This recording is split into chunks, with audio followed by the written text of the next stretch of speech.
আসসালামু আলাইকুম। বাংলাদেশে আওয়ামী লীগকে নিষিদ্ধ করা হয়েছে। এটাতে আসলে খুশি হওয়ার কিছু নাই, আবার তেমন কিছু আমাদের হারানোরও কিছু নেই। বাংলাদেশ আওয়ামী লীগের যে অস্তিত্ব, সে অস্তিত্ব আজ সংকটে। এবং বাংলাদেশ আওয়ামী লীগকে যদি আমি একটি ফলের সাথে তুলনা করি, তাহলে সেটা হচ্ছে একটা আম অথবা কাঁঠালের সাথে তুলনা করলে সেই ফলটা পচে গেছে। এই ফলটা আর খাওয়া যাবে না, ঠিক আছে? এই ফলটাকে যদি ফরমালিন দিয়ে, পচে যাওয়ার আগে ফরমালিন দিয়ে অথবা অন্য কোনো রাসায়নিক পদার্থ দিয়ে ভালো করা যেত বা রাখা যেত, তাহলে আওয়ামী লীগ এই ফলটা আমরা খেতে পারতাম। আবার আওয়ামী লীগকে দিয়ে সার্ভ করা যেত। কিন্তু আওয়ামী লীগের এমন এক অবস্থা হয়েছে, এইটাকে আর কোনো রাসায়নিক দিয়ে খাওয়ার কোনো ব্যবস্থা বা রাখার কোনো ব্যবস্থা নাই। এই ফলটা এখন যেখানেই রাখবে সেখানে পচন ধরবে। এই পচন ধরার চেয়ে এটাকে নষ্ট করে ফেলাটাই শ্রেয়। সেই কাজটাই করেছে আমাদের দেশের জনতা এবং আমাদের দেশের বর্তমান সরকার, ছাত্র জনতা। যাই হোক, যা বলছিলাম, কিন্তু কথা হচ্ছে, আমরা আওয়ামী লীগকে নিষিদ্ধ করার পর যে দলটা ক্ষমতায় আসবে, বর্তমান বাংলাদেশের রাজনৈতিক একমাত্র বড় দল হচ্ছে বিএনপি। আপনারা কি জানেন জনাব তারেক রহমানকে কাছ থেকে দেখেছেন? যারা দেখেছেন, আমি তাদের কথা বলছি, আমি নিজ থেকে দেখেছি।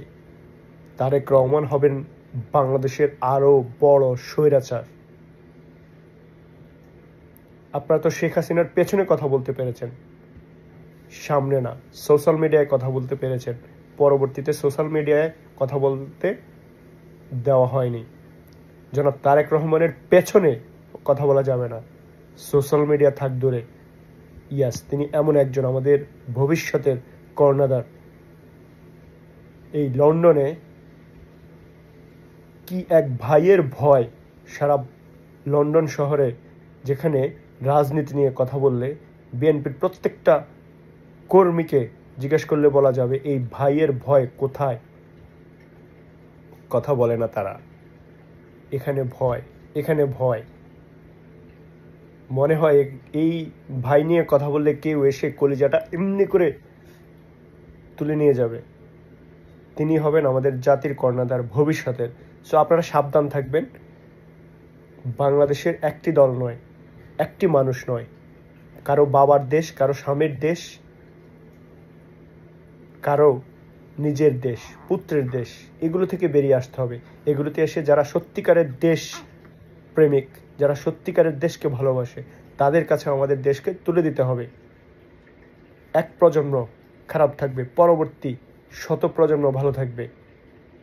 যারা দেশকে ভালোবাসবে, দেশের স্বার্থে কথা বলবে, দেশের স্বার্থে এক টেবিলে সকল দলের মানুষদের নিয়ে কথা বলবে।